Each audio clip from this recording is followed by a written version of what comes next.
अपन पढ़ रहे हैं abnormality of respiration. Abnormality of respiration में ऐसी कौन कौन सी स्थितियां हैं जिसको हम एब्नॉर्मल मानेंगे? नॉर्मल श्वसन दर अपन ने पढ़ी है, कितनी होती है? चाइल्ड में कितनी होती है? न्यूनेट में, इन्फेंट में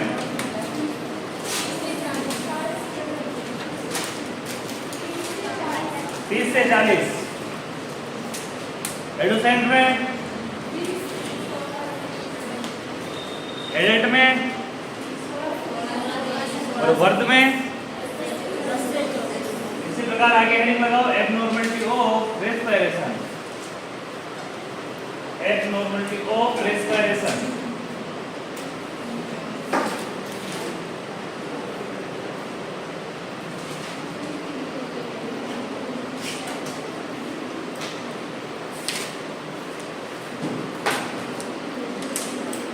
सबसे पहला पॉइंट है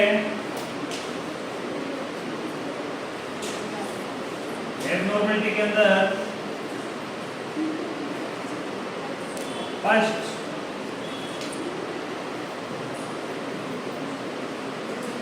टेकीपेनिया।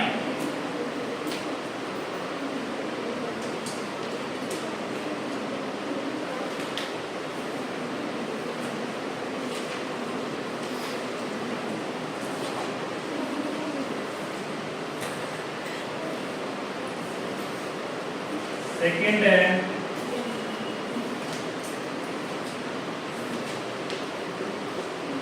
ब्रेडिपेनिया। थर्ड है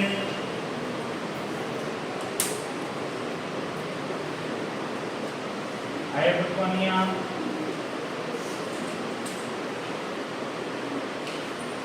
फोर्थ है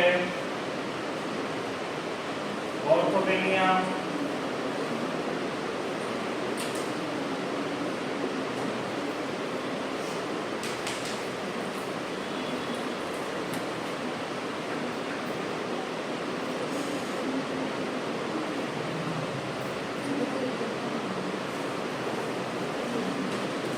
साइनोसिस,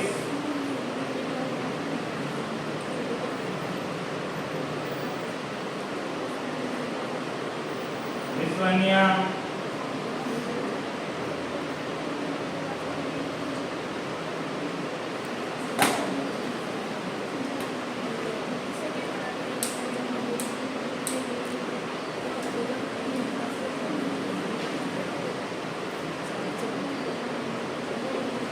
एस्फिक्सिया,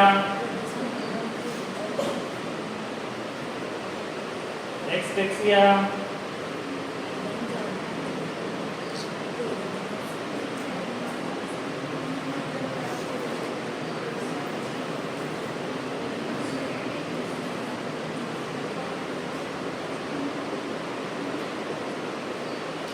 एनेक्टेमिया।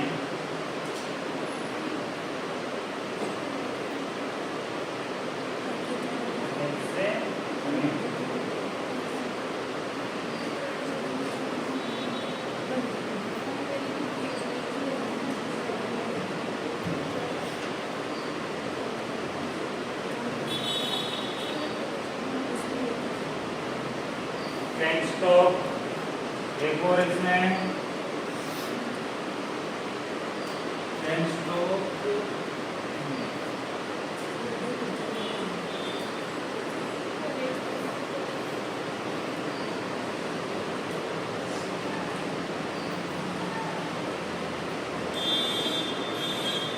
रेस्पिरेशन।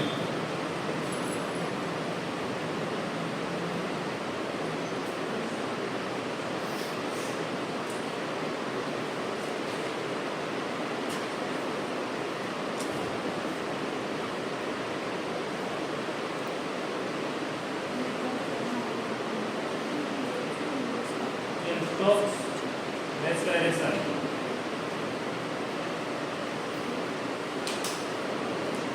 ये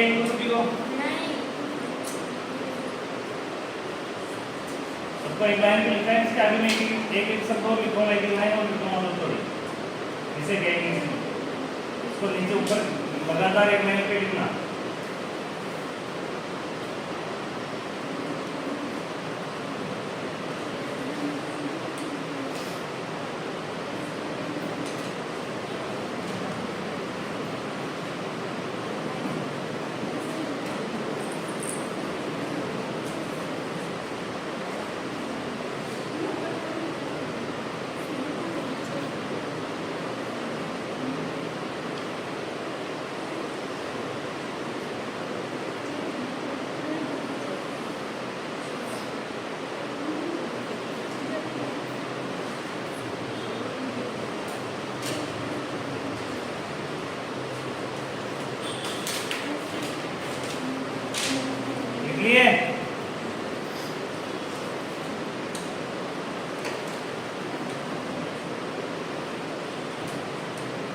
सारी एक मोल रहती है।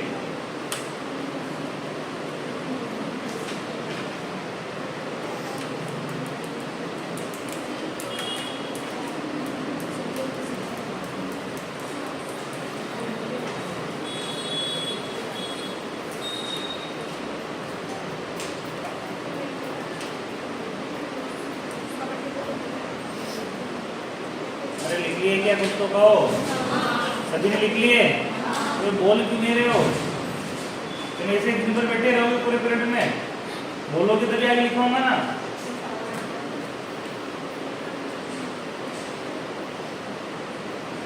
फर्स्ट है इसका टेकिपेनिया।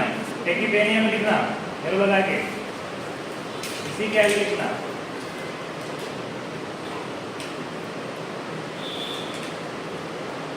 अब ओल्ड के अंदर कितनी होती है रेस्पिरेशन रेट?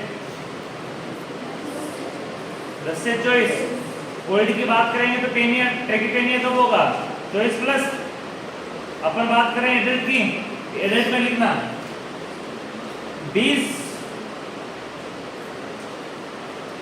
ब्रीथ पर मिनट से अधिक।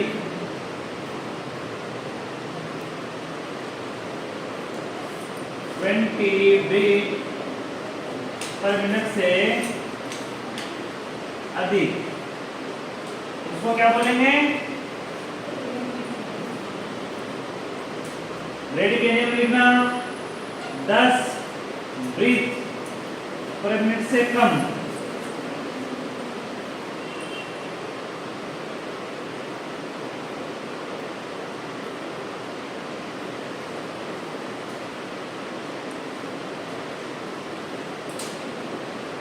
लिखना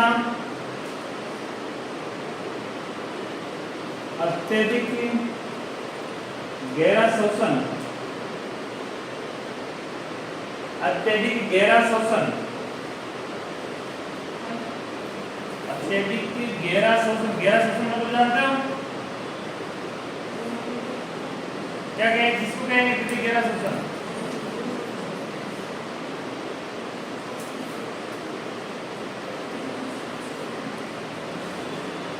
कहेंगे अत्यधिक गहरा शोषण।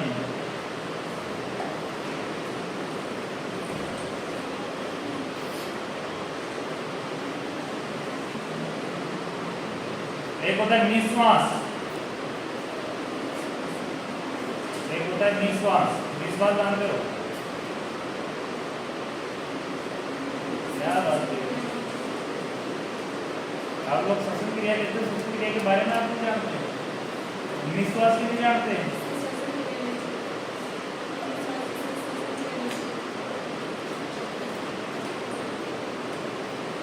गाँव में एक शब्द नहीं बोलते कि नसास नहीं पकड़ना चाहिए। नसास उसका सीधा निश्वास होता है। उसका हिंदी शुद्ध हिंदी क्या होता है? उसका निश्वास।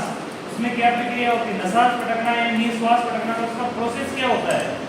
गहरी सांस लेना। अरे कई बार अपन बैठे होते हैं, जब अचानक से अपना कहीं अपना ध्यान एकत्रित नहीं होता है, कहीं घूम रहा होता है, वापस अपने एक ध्यान पे आते हैं तो अपन गहरी श्वसन लेते हैं, गहरी सांस लेके छोड़ते हैं, उसको बोलते हैं निश्वास। क्या बोलते हैं उसको? निश्वास। उसको गांव की भाषा में डिंगल में अपने जो नॉर्मल उसमें बोलते हैं नसास। क्या करते हैं? नसास पटकना यानी गहरी श्वास लेना, उसको क्या बोलेंगे? निश्वास। उसी प्रकार इसमें भी होगी अत्यधिक गहरा श्वास। अत्यधिक गहरा श्वास यानी कि निरंतर अत्यधिक गहरा श्वास। उसमें निश्वास में तो अपन नॉर्मल बैठे हुए हैं, उस समय अपन अचानक रिलैक्स के समय गहरी सांस ले रहे हैं, लेकिन इसमें हाइपर के अंदर ये हो रहा है कि बार बार वही श्वसन क्रिया हो रही है। अपन नॉर्मल श्वसन क्रिया करते हैं, अपने पास वाले को पता नहीं चलता। यानी आवाज आती है आपके नाक से? आती है? नहीं आती। यानी कि बिल्कुल हल्की श्वसन क्रिया अपन करते हैं, बिल्कुल हल्की। यानी हल्का अपना पेट हिलता है, हल्का अपना चेस्ट हिलता है और अपने की नॉर्मल श्वसन क्रिया चल रही है। क्यों? क्योंकि अपने ऑक्सीजन के अंदर पूर्ति है, तो हल्की सी एयर में भी अपना काम हो रहा है। ठीक है? क्योंकि उसके साथ अपन बात भी कर पा रहे हैं। अगर अपनी श्वसन क्रिया तेज हो जाती, गहरी हो जाती, तो उसके साथ अपन बोल नहीं पाते हैं। गहरी श्वसन क्रिया के साथ अपन बोल नहीं पाते कि श्वसन लेंगे कि बोलेंगे, लेकिन अपनी इस प्रकार से चल रही श्वसन क्रिया की अपन बोल भी सकते हैं, बात कर सकते हैं, गाना गा सकते हैं, सब कुछ कर सकते हैं, उसके साथ में श्वसन क्रिया भी चल रही है। लेकिन ऐसी श्वास कि व्यक्ति को दम घुटने लग जाए, और दम घुटने लग जाए तो उसके नाक से श्वसन क्रिया कम पड़ जाती है, तो मुंह से श्वसन क्रिया लेने लग जाता है, और उसकी उस समय की श्वसन क्रिया होती है कैसी होती है, लंबी श्वसन क्रिया होती है। कैसी होती है? लंबी। यानी अपनी श्वसन क्रिया भी छोटी है, पता नहीं चलता है, उसकी लंबी, यानी कि लंबी हवा खींचना, फिर लंबी छोड़ना, लंबी हवा खींचना, जैसे लंबी छोड़ना। जैसे कोई गांव में देखा हो, बोलते हैं कि जो मरने वाला होता है वो लंबी सांस लेता है, मरने वाला व्यक्ति लंबी सांस लेता है 2-4 बार, वो लंबी सांस है वो इसी प्रकार की। और वो श्वसन क्रिया बार-बार होती है, लगातार हो रही है, यानी लंबी श्वसन क्रिया कैसी हो रही है? लगातार। उसको क्या बोलेंगे? हाइपरपेनिया, यानी अत्यधिक गहरा श्वसन, यानी कि सामान्य से अत्यधिक गहरा श्वसन। उस गहरे श्वसन में आवाज आ रही हो बाहर। एक चीज ये देखना, कहीं दौड़ लगा के आते हैं, दौड़ लगाते हो? नहीं लगाते।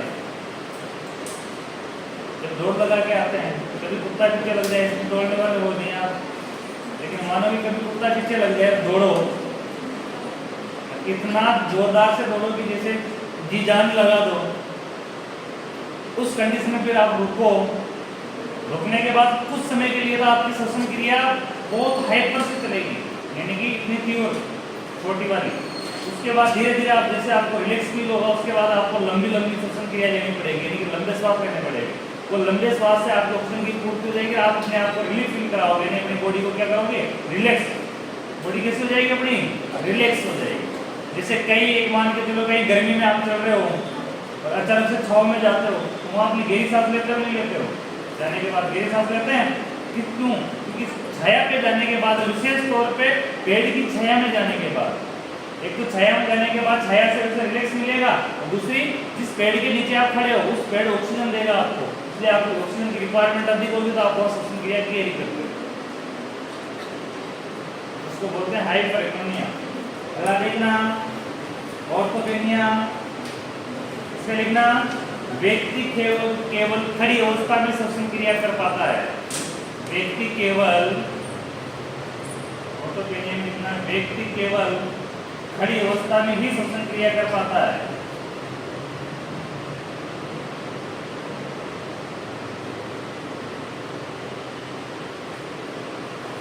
ऑर्थोपेनिया में क्या है? व्यक्ति कब श्वसन क्रिया कर पाएगा? खड़ी अवस्था में, यानी कि जब तक वो खड़ा है तब तक उसकी श्वसन क्रिया चल रही है। जैसे बैठता है श्वसन क्रिया रुक जाती है, दम घुटने लग जाता है, या लेटा हुआ है तो श्वसन, यानी कि लेटने की अवस्था खड़ी होने की अवस्था दोनों बराबर है। लेटेगा तब भी बॉडी पूरी रहेगी, खड़ा रहेगा तब पूरी रहेगी। यानी वो किसी प्रकार से बैठ जाता है, बॉडी में हाफ बाइंड आ जाता है, उसके बाद उसकी श्वसन क्रिया बंद हो जाती है, दम घुटने लग जाता है। उसको बोलेंगे, कौन सी बोलेंगे उसको? ऑर्थोपेनिया। क्या बोलेंगे उसको? ऑर्थोपेनिया। आगे लिखना, कौन सा था आगे? साइनोसिस। साइनोसिस एक प्रोसीजर है। साइनोसिस कोई श्वसन क्रिया नहीं है। ये साइनोसिस शब्द है, ये श्वसन क्रिया का शब्द नहीं है। ये शब्द क्या है? ये श्वास नहीं आने की वजह से शरीर में किसकी कमी आ जाती है? ऑक्सीजन की कमी आ जाती है। और जब ऑक्सीजन की कमी आ जाती है बॉडी के अंदर, तो ऑक्सीजन की कमी की वजह से शरीर कैसा पड़ जाता है? नीला पड़ जाता है। और शरीर कैसा पड़ जाता है? नीला। और उस नीली कंडीशन को इंग्लिश में क्या बोलेंगे? साइनोसिस। तो साइनोसिस में लिखना ऑक्सीजन की कमी से शरीर का नीला पड़ना। ऑक्सीजन की कमी से शरीर का नीला पड़ना।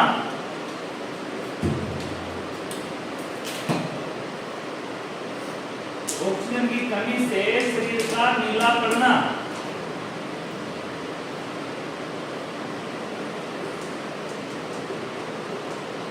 ऑक्सीजन की कमी से शरीर का नीला पड़ना। अब बात होती है डिस्पेनिया की। डिस्पेनिया जानते हो? डिस्पेनिया, डिसयूरिया, डिस्पेनिया नहीं जानते? श्वसन क्रिया में कठिनाई।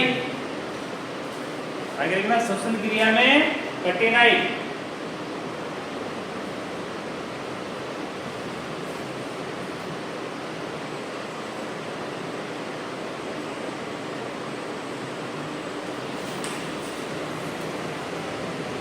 फिर लिखना एस्फेक्सिया। एस्फेक्सिया का मतलब दम घुटना।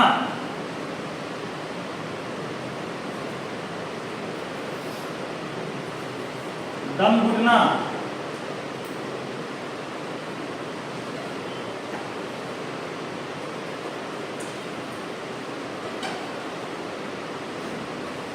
अगला एनेस्थीसिया, इसमें लिख रहा है ब्लड में O2 की कमी, ब्लड में O2 की कमी,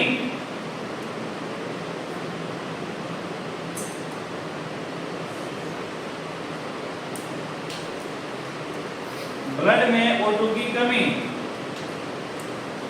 स्टॉक क्रेस्टाइलेशन, इसमें लिखना श्वसन निरंतर रूप से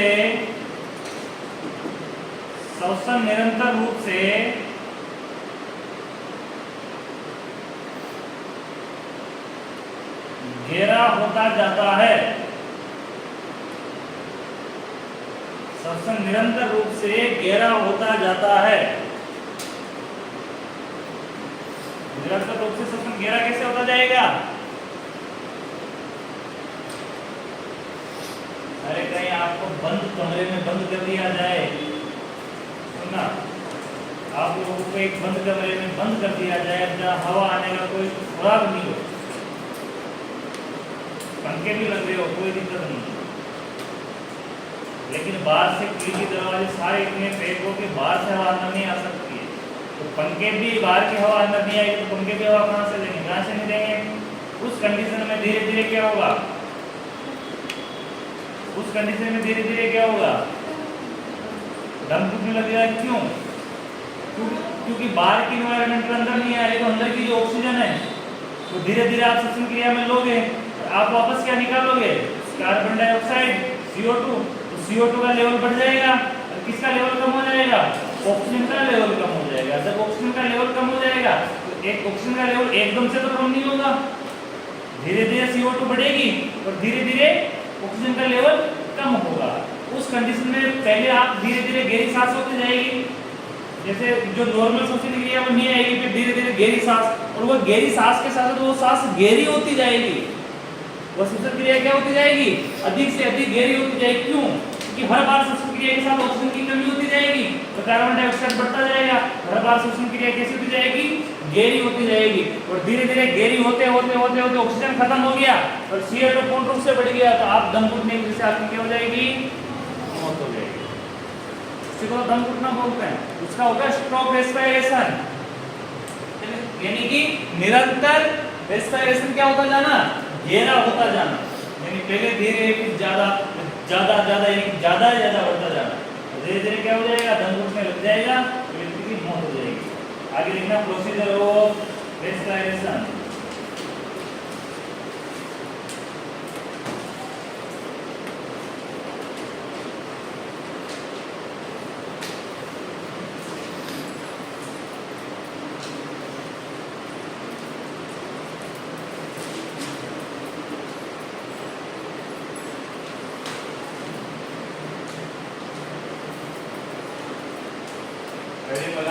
procedure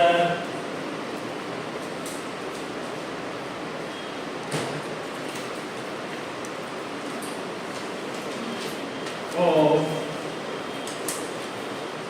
respiration, procedure of respiration. Respiration लेने का प्रोसीजर क्या है? श्वसन क्रिया नापने की कोई मशीन आती है क्या? है? क्रिया नापने की कोई मशीन आती है क्या? कौन सी? किस किस ने देखी हुई है? रेस्पिरेशन नापने की मशीन किस किस ने देखी हुई है?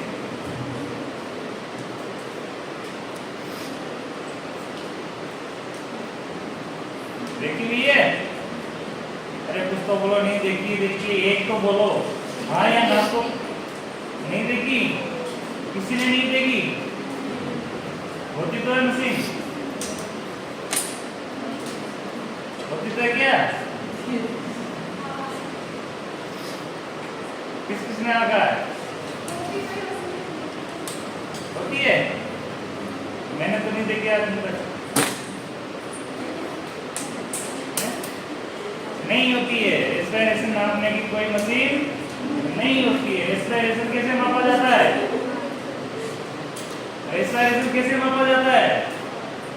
पेशेंट को लेटाया जाता है बेड पे या टेबल पे, जो आप स्थित हो उससे लेटाया जाएगा।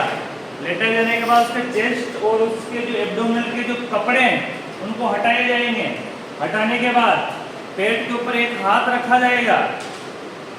पेट के ऊपर क्या रखेंगे? एक हाथ। तो हाथ रखने की वजह से पेशेंट की श्वसन क्रिया जिससे पेशेंट करेगा, तो एक तो उसमें देखा जाएगा चेस्ट का ऊपर नीचे होना। क्या ऊपर नीचे होना?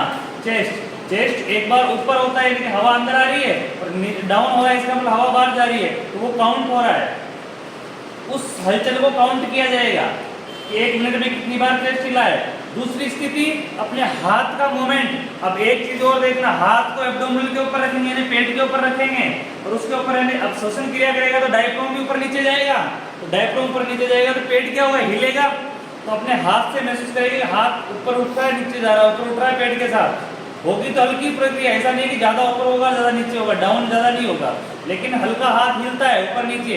उस हाथ हिलने की प्रोसेस को काउंट किया जाता है। हाथ डाउन कैसे जा रहा है, अप कैसे उठ रहा है।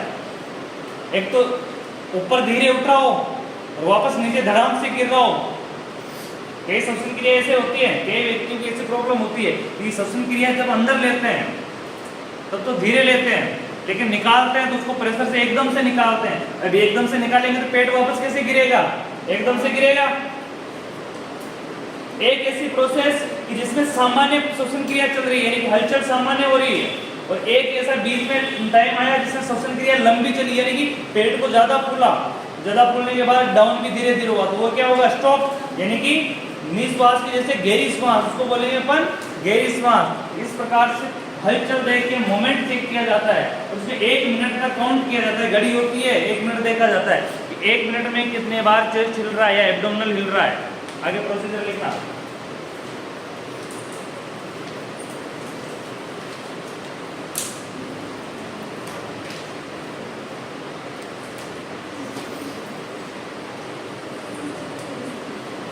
लिखना इसमें फर्स्ट, सारा नहीं बनाना, एक तरफ तो लिखना इसमें स्टेप, प्रोसीजर के स्टेप।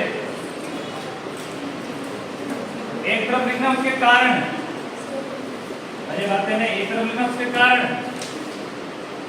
और कारण छोटा रखना, स्टेप बड़े रखना, कॉलम। इधर क्रम संख्या,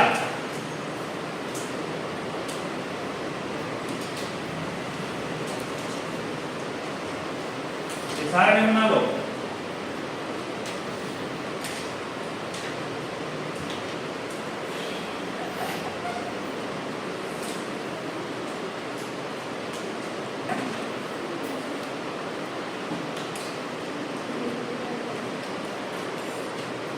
पहले पॉइंट में लिखना, पेशेंट को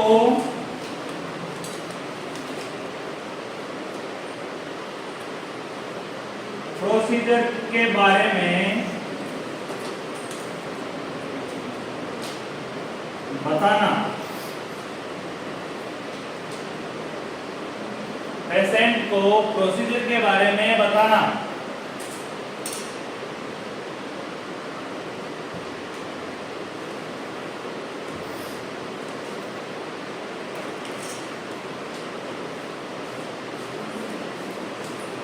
कारण में लिखना, पेशेंट के डर को खत्म करने के लिए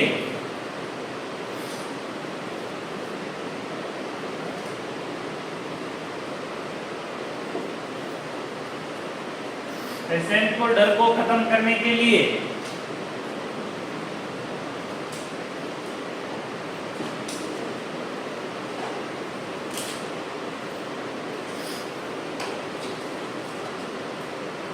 रोगी को, सेकंड लिखना, रोगी को आरामदायक स्थिति में बैठाना या लेटाना।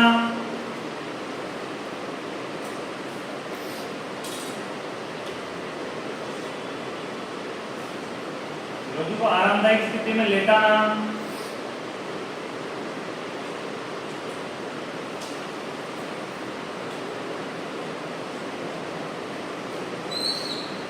कारण में लिखना, श्वसन क्रिया को सामान्य करने के लिए, रेस्पिरेशन को सामान्य करने के लिए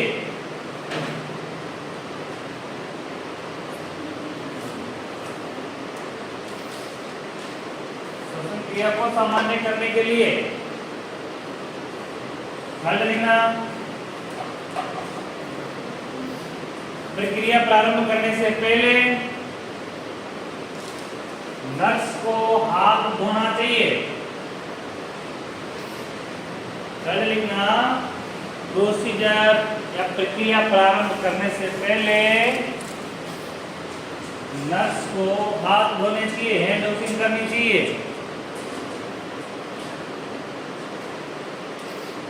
क्यों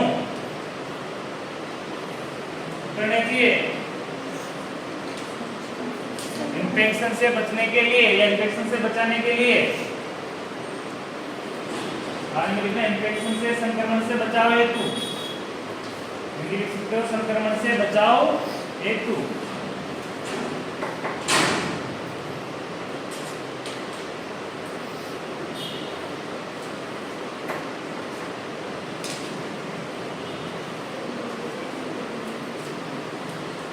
रोगी की निजता, निजता यानी प्राइवेसी, निजता, निजता का मतलब होता है प्राइवेसी। रोगी की निजता को ध्यान में रखते हुए उसके चारों ओर पर्दे लगाना। रोगी की निजता को ध्यान में रखते हुए उसके चारों ओर पर्दे लगाना।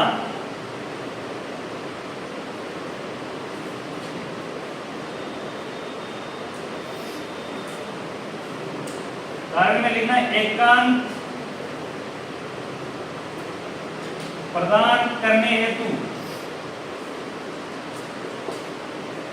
एकांत प्रदान करने हेतु। अरे कोई पेशेंट को कपड़े उतारोगे तो उसको सबसे पहले क्या रखोगे? पर्दा करोगे, क्योंकि पेशेंट उसके अंदर अकेला रहना चाहिए। जैसे कि किसी का रेस्पिरेशन चेक कर रहे हो, फीमेल हुई तो उसको सबके सामने कपड़े उतार सकते हो क्या? बाद में तो और भी तो एक ही रहेंगे। उसको सबसे पहले प्राइवेसी पता नहीं, या तो अलग रूम पे लेके जाओ और या बैरियर सिस्टम लगाओ तो दिखे नहीं किसी को। कोई व्यक्ति के भी कपड़े उतार रहे हो हॉस्पिटल के अंदर तो उसको भी प्राइवेसी तो मिलनी चाहिए। उसके लिए क्या करना चाहिए? बैरियर सिस्टम अपनाना चाहिए, यानी कि चारों ओर पर्दा लगाना चाहिए। आगे लिखना। रोगी के चेस्ट वाले हिस्से से, यानी सीने वाले हिस्से से, रोगी के चेस्ट वाले हिस्से से कपड़े हटाना। रोगी के चेस्ट वाले हिस्से से कपड़े हटाना।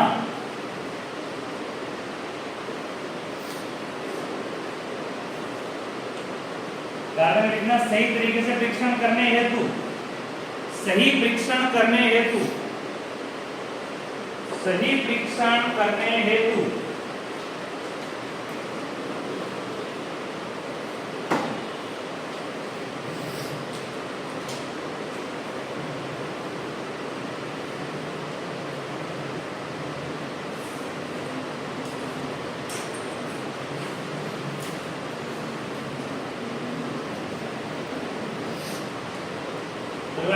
रोगी के हाथ, यानी पेशेंट के हाथ चेस्ट से नीचे रखना, यानी कि सीधे।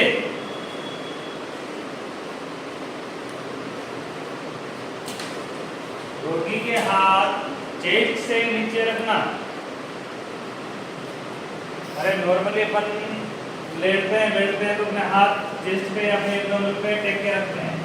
पेशेंट के हाथ कैसे रखना? उस समय नीचे रखना, यानी कि सिर पूरा खुला होना चाहिए। एवं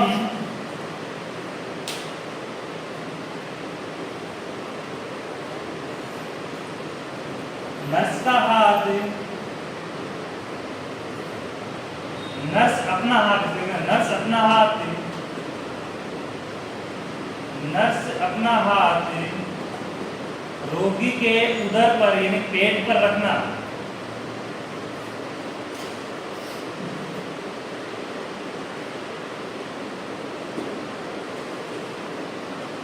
और रोगी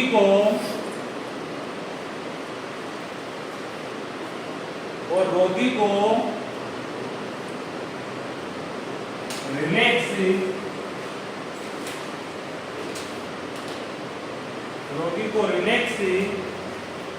रहने के लिए कहना,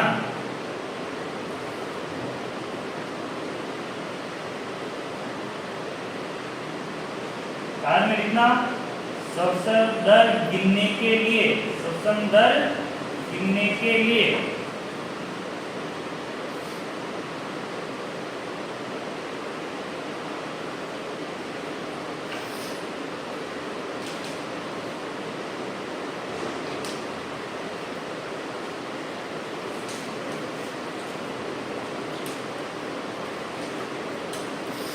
श्वसन दर को गिनते समय, श्वसन दर को गिनते समय स्टेप में, श्वसन दर को गिनते समय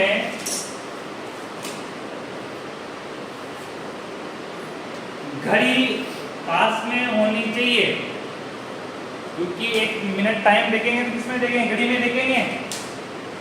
घड़ी पास में होनी चाहिए।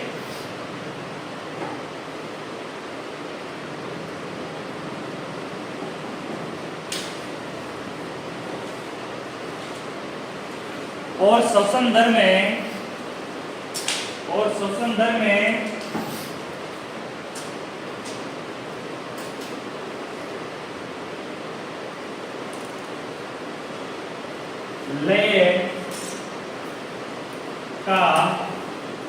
लय का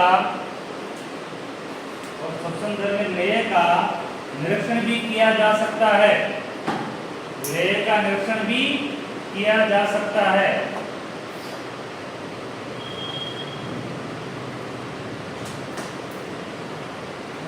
वापस स्टेप में लिखना अगला पॉइंट, प्रक्रिया समाप्त कर रोगी को कपड़े पहना देने चाहिए। प्रक्रिया समाप्त होने पर रोगी को कपड़े पहना देने चाहिए।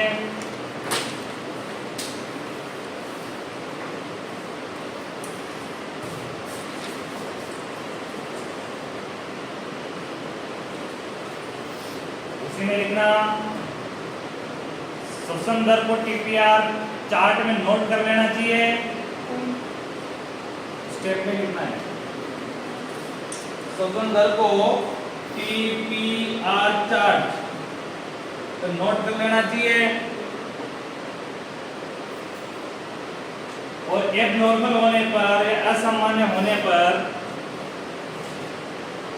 असामान्य होने पर डॉक्टर को सूचित करना चाहिए। डॉक्टर को सूचित करना चाहिए। और असामान्य होने पर डॉक्टर को सूचित करना चाहिए। ठीक है। तो रेस्पिरेशन कैसे लेते हैं? दिया माली खड़े हो, कैसे लेंगे रेस्पिरेशन?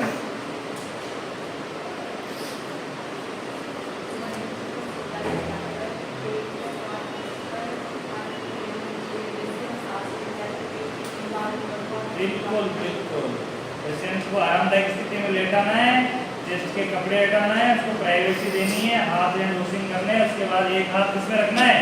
पेट के ऊपर रखना है और चेस्ट को देखते हुए उसकी हलचल नोट करनी है। कितनी बार चेस्ट ऊपर उठ रहा है, कितनी बार नीचे गिरा, उसकी हलचल को नोट करना है। कितनी बार, 1 मिनट में कितनी बार चेस्ट उठ रहा है, कितनी बार गिर रहा है। ठीक है। गिरने उठने में एक श्वसन क्रिया पूर्ण होती है। एक बार चेस्ट उठेगा वापस गिरेगा, इसमें कितनी प्रोसीजर होगी? एक, क्योंकि वही श्वसन क्रिया है। एक बार अंदर ली, एक बार बाहर निकाली। चलो बैठो आगे। सभी को आ गया समझ में? टेम्परेचर कैसे नोट करते हैं, कौन बताएगा?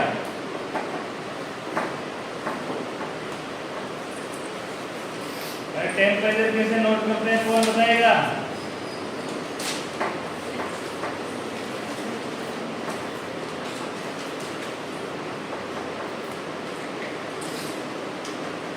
अंजलि वर्मा।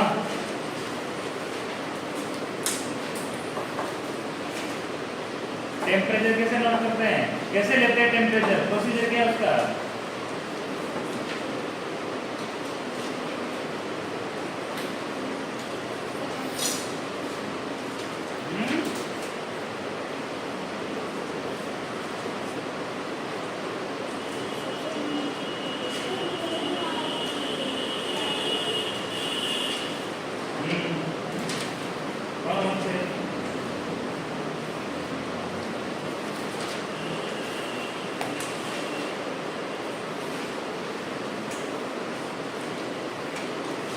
नमस्ते अंकिता,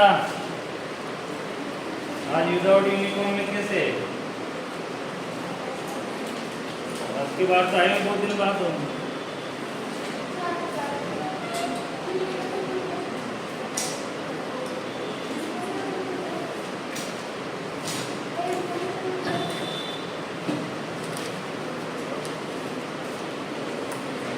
चलो मैं तो छोड़ रहा हूँ। प्रोसीजर ऑफ क्लिनिकल थर्मोमीटर, वो भी ओरल का।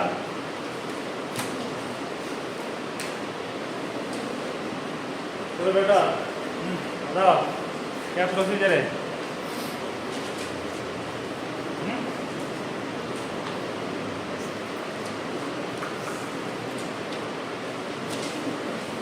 चलो बेटा आगे कोई बताएगा बीच में से?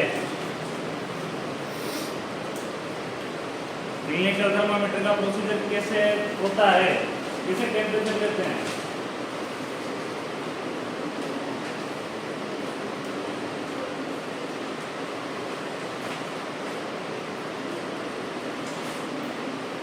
क्लिनिकल थर्मामीटर तो जानते हो? जानते हो क्या? आपको मैंने हर बारीक से बारीक चीज समझाई है, इतना बारीक कोई नहीं पढ़ाते हैं।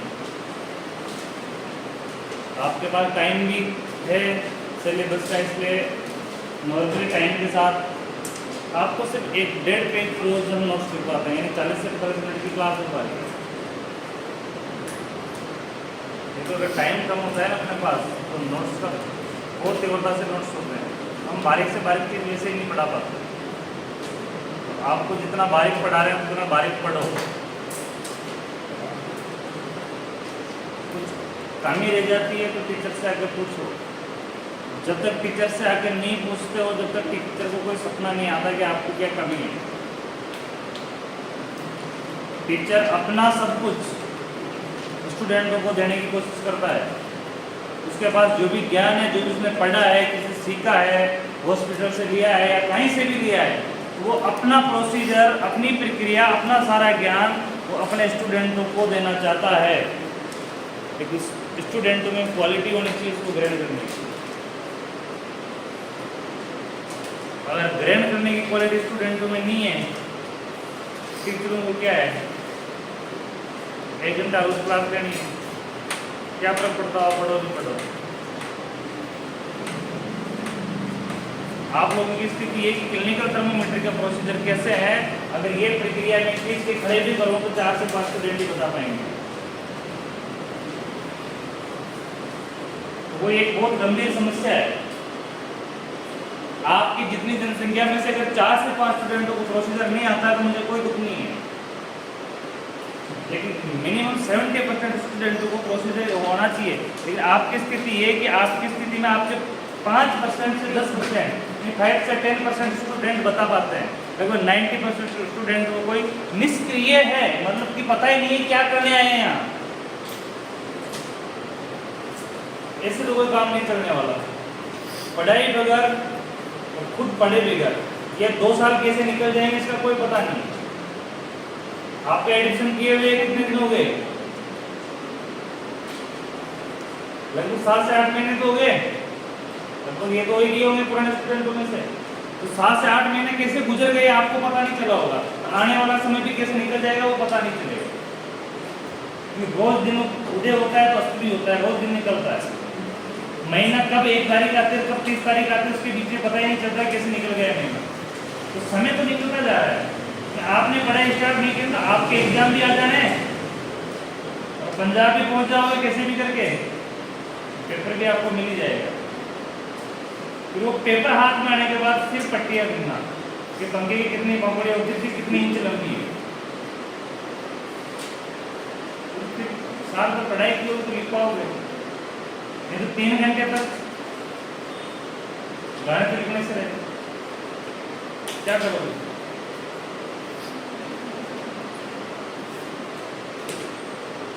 तो 3 घंटे इतने भारी लगेंगे आपको 3 महीने के बराबर। चलो वो दिन तो निकल गया कैसे भी करके, ज़्यादा लंबा नहीं होता है, 3 घंटे का ही। तो रिजल्ट तक आपका डर, लगभग 3 महीने बाद रिजल्ट आता है एग्जाम के, 3 महीने तक आपका डर रहेगा, मुझे पता नहीं कैसा रिजल्ट है। वो डर कितना भारी होगा। अगर जिस दिन आपको संभावित डेट भी मिल गई कि कल डेट आने वाली, तो आपका डर पहले से दुगना हो जाएगा, डेट कर ली है। और जिस दिन डेट आ गई उस दिन बेग आ गई, तो फिर पंजाब के चक्कर काटते रहना। सर को क्या पता होता है, सर तो पंजाब जाते आते रहते हैं। पेपर आपको देना, पैसा नहीं आपको उठानी है। स्टूडेंट का पेमेंट आएगा, सर तो उनकी जेब से रुपया कभी नहीं रुकते हैं। मान के चलो मैं आपके साथ जाऊँगा तो मैं मेरी जेब से थोड़ी खर्च करूँगा, स्टूडेंट को किससे खर्चा होगा, पेपर दिलाने जाएंगे। ये सोचो आपकी स्थिति क्या रहेगी। आपके भी 10,000 रुपीज एग्जाम फीस है, कितनी? 10,000 यही है। अगर आप वापस से पेपर देने जाते हो, बैंक के एग्जाम देने जाते हो, तब भी मिनिमम 6-7 हज़ार का खर्चा तो वो आएगा आपके जाने का, और वापस प्रैक्टिकल देने जाओगे तो मिनिमम 5,000 का खर्चा वो प्रैक्टिकल का आएगा। यानी एक बैंक के एग्जाम में मिनिमम 15 से 20 हज़ार का खर्चा आएगा। इतना एक बार बैंक के पेपर देने जाओगे ना, उसका मिनिमम खर्चा 20,000 रुपये आएगा, 15,000 तो मिनिमम मान के चलो। इसमें अगर प्रैक्टिकल आने जाने का, खाने का, कुछ हेल्प वगैरह उनका सारा मिला के लगभग 15 से 20 हज़ार का खर्चा आएगा। तो कितना नुकसान होगा। नहीं पढ़ने की वजह से एक तो आप 1-1.5 लाख रुपये या फीस जमा करवा रहे हो, सबसे बड़ा नुकसान तो वो है। उसके अलावा समय बर्बाद कर रहे हो, सबसे बड़ा नुकसान फिर वो है। 2 साल बर्बाद होंगे, 2-2.5 साल वो है। उसके बाद ऐसे वैसे करके पेपर दे के इधर उधर हो गया सिस्टम, बैग वगैरह आगे कैसे क्लियर हो जाता है आपका, क्लियर हो गया, जैसे पैसे लगे एक्स्ट्रा लगे, बैग आए कैसे क्लियर हो गया। क्लियर होने के बाद आपको उस चीज़ की सब्जेक्ट की नॉलेज नहीं है, ना तो आप हॉस्पिटल में काम कर पाओगे, नहीं गवर्नमेंट जॉब कर पाओगे। तो गवर्नमेंट जॉब करने के लिए भी एजुकेशन जरूरी है, स्टडी प्लस नॉलेज दोनों होना जरूरी है। हॉस्पिटल में काम करने के लिए प्रोसीजर कंप्लीट होना जरूरी है, प्रैक्टिकल कंप्लीट होगा तब जाके हॉस्पिटल में काम कर सकते हो। मैं कई दिनों से बोल रहा हूँ आप लोगों को, इंजेक्शन लगाना कोई नर्स नहीं है। इंजेक्शन लगाना, कैनुला लगाना, ड्रिप चढ़ाना, ये कोई नर्स का काम नहीं है। नर्स का काम ये है कि दवाइयाँ दे रहे हैं, ये दवाई क्यों दे रहे हैं, कौन से पेशेंट को दे रहे हैं, कौन सी दवाई देनी चाहिए, कौन सी नहीं देनी चाहिए, इसकी कितनी मात्रा होनी चाहिए, कितनी मात्रा नहीं होनी चाहिए, रिएक्शन कर जा रहा है इसको कैसे ठीक करना है, ये काबिलियत नर्स में होनी चाहिए। नहीं तो नशे पड़ना तो सबको आता है। कैनुला लगभग सारे 2 दिन में सीख जाओ, कैनुला लगाना 2 दिन में कैनुला सेट करना सीख जाओगे आप। तो आपको ये क्या पता कि अगले वाले को कितना दर्द हो रहा है, ये तो आपको पता नहीं। आप तो सुई लेके जाओगे, डायरेक्ट रोकते होगे, डायरेक्ट नस को फोड़ोगे, ये करोगे, सभी यही करते हैं। तो अगले का दर्द तो आपने अनुभव किया ही नहीं ना, आप तो अपना देख रहे हो, आप लगा रहे हो, दर्द तो उसको है, आपको क्या है, आप लगा दोगे, बोतल भी चालू कर दोगे, रिएक्शन हो गया, आपको उसकी कोई नॉलेज नहीं कैसे ठीक होगा वो। एक मेरे सामने की बात है, गवर्नमेंट हॉस्पिटल की बात है, एक पेशेंट था, उसे किसी स्टाफ ने इंजेक्शन लगाया बटक्स में। कहाँ लगाया? बटक्स में, खुले पे इंजेक्शन। 3 दिन बाद वही व्यक्ति वापस हॉस्पिटल में आया, तो उसने वो अपने इलास्टिक वाला पजामा पहने हुआ था, उसने डॉक्टर के सामने में वहीं खड़ा था, उसने एक साइड से अपना बटक्स में से वो पर्दा हटा के दिखाया था, उस सिस्टम में पूरा उसका बटक्स नीला हो रखा था। क्या हो रखा था? यानी उसकी स्किन ही नीली हो रखी थी।